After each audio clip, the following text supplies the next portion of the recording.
Hello, and welcome to Varn Vlog Solo. And you might notice that my studio is kind of a mess. The water main in my uh, rental house burst, and we were partially flooded. This is a floor up, but we are having to deal with that right now. So that caveat for the craziness in the background. Um,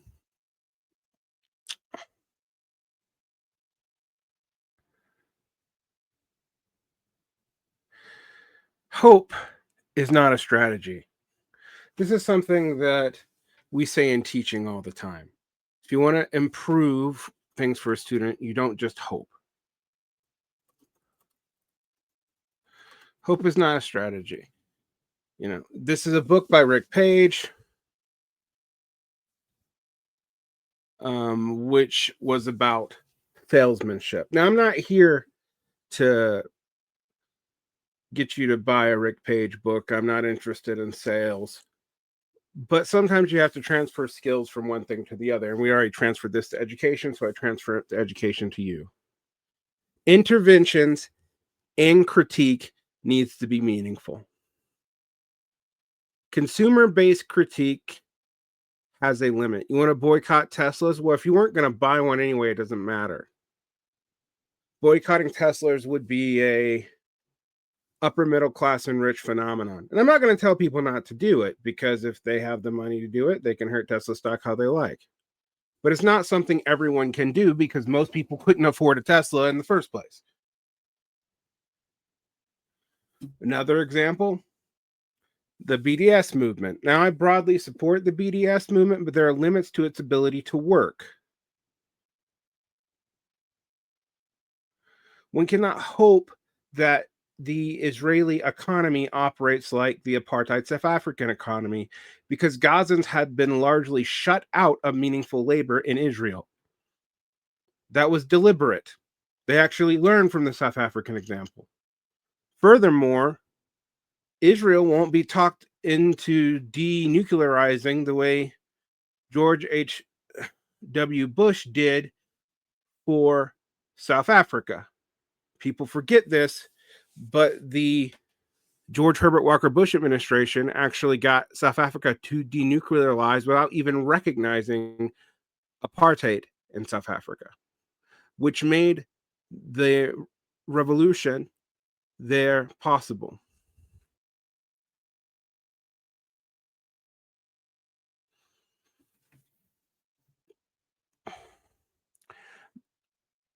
But there's been a critique that has come up about this kind of hopeful activities and about protesting, something I also don't think tends to work, and people seem to focus on the effect on themselves and not on others. But all this is pseudo activity based on people's conscience. Now, in some ways, that's maybe fair. Most leftism is based off assuaging consciousness, including the smug leftism that's constantly critiquing people all the time. After all, most of those people don't have anything to offer either. There's some vague notion of the party, which is irrevocably vaguely in the future, and some vague notion of either immiseration or liberalism or capitalism or something else doing the work for you. And all of a sudden you wake up and you just have to seize the reins of power, and it's done by magic. As if that itself is not a cargo cult and thus pseudo activity.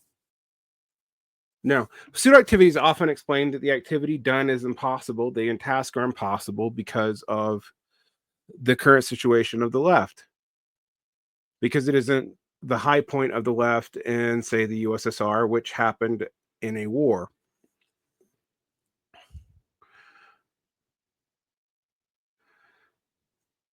These are almost mythic points that render the left almost a platonic form. And as I've told you again, the left is a directional metaphor. It does not have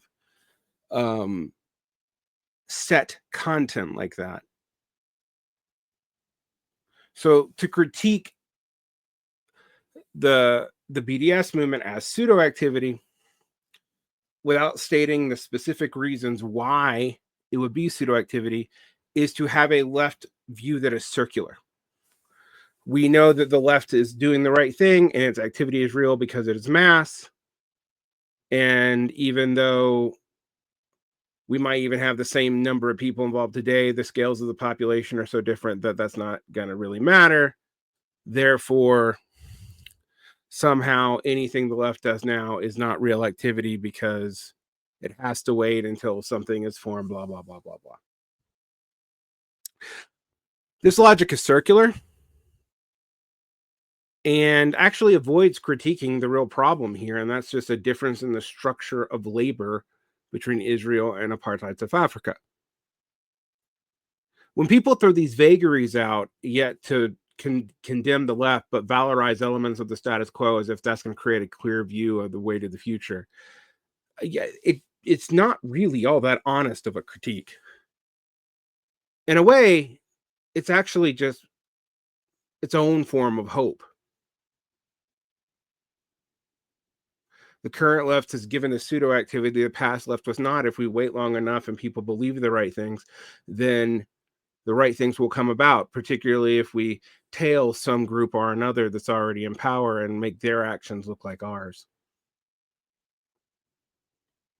Or worse yet, people will get you addicted to listening to them and sharing the shit on social media and maybe building them a small audience, but they don't really make any demands of you to do anything. They don't offer any concrete political action. And fair, sometimes there shouldn't be concrete political action. Sometimes there isn't much you can do. All right. Actionism is a problem. Just doing stuff to do it, like protesting the protest, is a limit. It is a problem. But so is just critiquing that all the time, making your identity, I just critique the left. I don't have any responsibility for critiquing the larger society because I'm trying to get the left to recognize itself because that's what Marx did or something. Marx critiqued all of society, everything about it, not just part of it.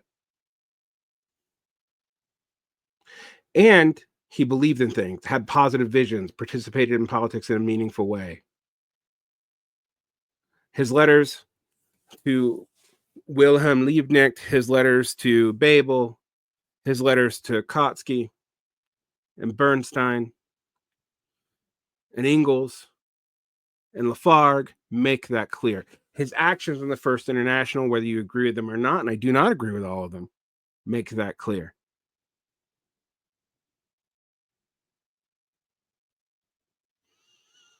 Why not place your hope in some figure far away? Well, that just means that you're letting someone else have the power and becoming a dependency. Is somehow that real activity? Is that real Marxism? No, that's hope. And just like all those people hoping that Biden would bail them out, or that Xi would bail them out, or that somebody else is going to come along and constitute the subject for them, some great leader, some future event, some crisis that makes this has to happen in the way that you invent it and makes history think like you, as if history could think at all, as if that wasn't a reification era. Yeah, pseudo activity. Smugness is not a critique. Vagaries are not a critique. Jargon has its place only if it can make things specific if people know what it means. Otherwise, particular abstractions are easy to project whatever you want to project upon them, and thus it's an easy way to abuse and emotionally manipulate people, that throw abstractions at them all the time so they can project knowledge they don't actually have.